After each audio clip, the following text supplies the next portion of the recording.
ஆண்டவர் நம்மோடு கூட பேசுகிற ஒரு வாக்குத்தத்தம் என்னவென்றால், ஆண்டவர் சொல்லுகிறார், நீங்களும் நானும் ஆண்டவரால் தெரிந்து கொள்ளப்பட்ட பாத்திரமா இருக்கிறோம். நம்மை தெரிந்து கொண்டது யார், நம்மை செலக்ட் பண்ணது யார் அப்படின்னா சாதாரணமானவர் அல்ல. நம்மை தெரிந்து கொண்டவர் மிகப்பெரிய தேவனாகிய கர்த்தர். ஆண்டவர் எப்படி அப்போஸ்தலனாகிய பவுலை தெரிந்து கொண்டாரோ அதே போல இன்றைக்கு இந்த ஜெபத்திலே இருக்கிற உங்களை ஆண்டவர் தெரிந்து கொண்டேன் என்று வாக்கு கொடுக்கிறார். ஆனா அனனியா இந்த இடத்துல சொல்றாரு, இவனையா நீங்க தெரிஞ்சுக்கிட்டீங்க? ஐயோ, இவன் யூதர்களை கஷ்டப்படுத்துகிறவனாச்சே, அவர்களை சிறைபிடித்தவனாச்சே, அவர்களை நிறைய பேரை கொன்றவனாய்த்தே, இன்னும் ஸ்தேவான் கொல்லுவதற்கு ஒரு சாட்சிக்காரனாய் இவன் இருந்திருக்கிறானே. பலவிதமான கேள்வி அந்த அனனியா என்கிற அந்த ஊழியக்காரனுக்குள்ளே இருந்து கொண்டே இருக்கிறது. நான் நம்புறேன், அதே போல இன்றைக்கு இந்த சத்தத்தை கேட்கிற உங்களை குறித்தோ இல்லையென்றால் உங்கள் பிள்ளைகளை குறித்தோ உங்க குடும்பத்தை குறிச்சோ நிறைய பேருக்கு ஒரு கேள்விக்குறி இருந்து கொண்டே இருக்கலாம். நிறைய கேள்விக்குறி இருக்கலாம். இவனா அப்படின்னு நினைக்கலாம். ஆமா, ஆண்டவர் வாக்கு கொடுக்கிறார், இல்லை, நான் உன்னை தெரிந்து கொண்டிருக்கிறேன், நீ தெரிந்து கொள்ளப்பட்ட பாத்திரமாய் இருக்கிறாய் என்று ஆண்டவர் வாக்கு கொடுக்கிறார். ஆமென்.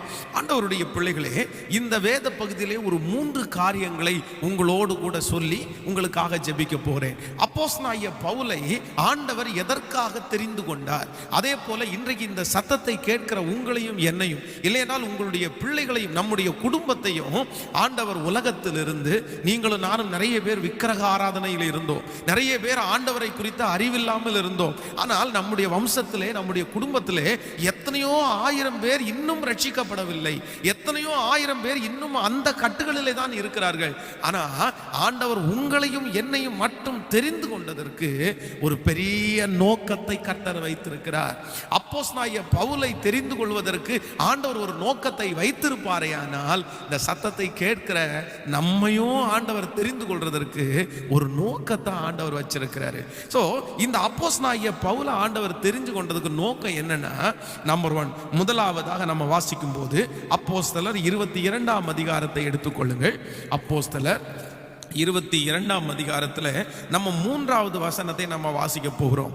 நான் யூதன், சிசிலியாவில் உள்ள தர்ச்சு பட்டணத்திலே பிறந்து இந்த நகரத்திலே கமாலியலின் பாதத்தருகே வளர்ந்து முன்னோர்களுடைய வேத பிரமாணத்தின்படியே திட்டமாய் போதிக்கப்பட்டு இன்றைய தினம் நீங்கள் எல்லாரும் தேவனை குறித்து வைராக்கியம் உள்ளவர்களாய் இருக்கிறது போல நானும் வைராக்கியம் உள்ளவனாய் இருந்தேன்.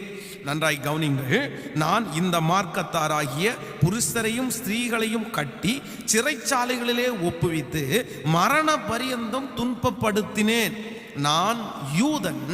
அந்த வசனத்துல 3வது வசனத்துல அப்போஸ்தலனாகிய பவுல் சொல்கிறான், நான் ஒரு யூதன், நீங்களும் அதே போல் இருக்கிறீர்கள். அப்படி என்றால் தன்னுடைய சொந்த ஜனத்திற்கு முன்பாக இவன் போய் நிற்கிறான். நான் உங்களை மாதிரி தான், நான் நிறைய பேரை கொடுமைப்படுத்தி இருக்கிறேன். அவன் சொல்லும் போது சொல்ற, நிறைய ஸ்திரீகளை நான் கட்டி இருக்கிறேன், சிறைச்சாலையிலே ஒப்புவித்து இருக்கிறேன், மரண பரியந்தம் அவர்களை துன்புறுத்தி இருக்கிறேன் என்று அவனுடைய சொந்த ஜனத்திற்கு முன்பாக போய் நின்று ஆண்டவரை குறித்து அவன் சொல்லுகிறான்.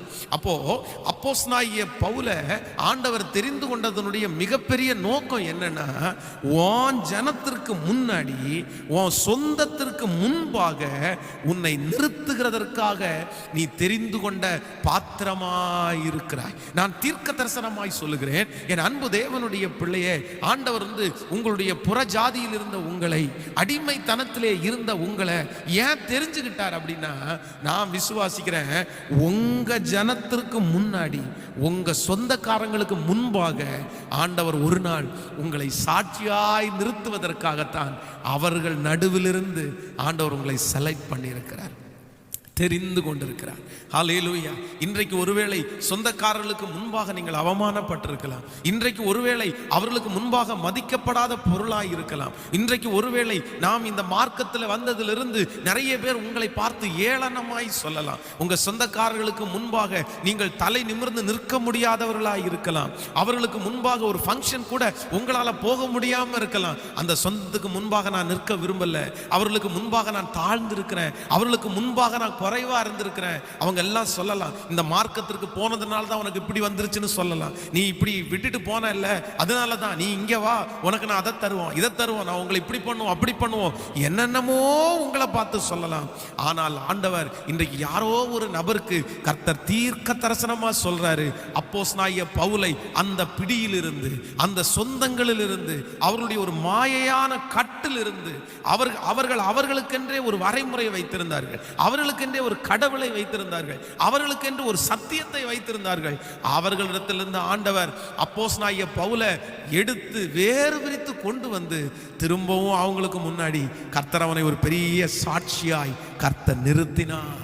அந்த தேவன் தான் இன்றைக்கு வாக்கு கொடுக்கிறார். கர்த்தர் அப்போஸ்தலனாகிய பவுலை தெரிந்து கொண்டு யூத ஜனங்களுக்கு முன்பாக மறுபடியும் நிறுத்துவாரேயானால் உங்களையும் உங்கள் சொந்தங்களுக்கு முன்பாக விசேஷமானவர்களாக, ஸ்பெஷலானவர்களாக, நம்பிக்கைக்குரியவர்களாக உங்களை நிறுத்துவேன் என்று கர்த்தர் வாக்கு கொடுக்கிறார். ஆண்டவருடைய பிள்ளைகளே, என்னுடைய இருதயத்தை தொட்ட ஒரு சம்பவத்தை நான் உங்களோடு சொல்ல விரும்புகிறேன். ஒரு குடும்பத்திலே 12 பிள்ளைகள். அந்த 12 பிள்ளைகளிலே ஒரே ஒரு மகள் மட்டும் ஆண்டவராகிய இயேசு கிறிஸ்துவை ஏற்றுக்கொண்டார்கள். ஆண்டவராகிய இயேசு கிறிஸ்துவை ஏற்றுக்கொண்டு அவர்கள் ஆண்டவரோடு நடந்தார்கள். அவர்களுக்கு திருமணம் முடிந்தது. ஆனால் கணவனார் வேலைக்கு போகாத ஒரு கணவனார். இவர்கள் வேலைக்கு போய் தன்னுடைய பிள்ளைகள் 2 பேரையும் படிக்க வைத்தார்கள். 2 பேரையும் படிக்க வைத்து அவர்களும் ஒரு நல்ல நிலைமைக்கு வந்தாங்க. அப்போ அவங்க குடும்பத்தில் இருக்கிற எல்லாருமே வந்து இவங்களை பார்த்து அடிக்கடி சொல்லுவாங்க, என் குடும்பத்தில் அந்த 12 பேரும் ஒவ்வொரு நிலைமையிலே ஆளாயிட்டாங்க. ஒவ்வொருத்தருடைய பிள்ளைகள் படித்தார்கள், அவங்க நல்ல ஸ்கூலில் படித்தாங்க, நல்ல வருமானம் அவங்களுக்கு இருந்துச்சு, அவங்க சந்தோஷம் வாழ்ந்தார்கள். ஆனா அந்த 12 பேர்ல இந்த ஒரே ஒரு சிஸ்டர் மட்டும் ரொம்ப கஷ்டப்பட்டு கொண்டே இருந்தாங்க. அப்ப எல்லாரும் அவங்கள பார்த்து சொல்லுவாங்களாமா, நீ போன இல்ல அதனாலதான், நீ போன இல்ல அதனாலதான் உனக்கு இப்படி ஆயிருச்சு. நிறைய பேர் எல்லாரும் பார்த்து அவங்கள பார்த்து கிண்டல் பண்ணிட்டே இருப்பாங்க.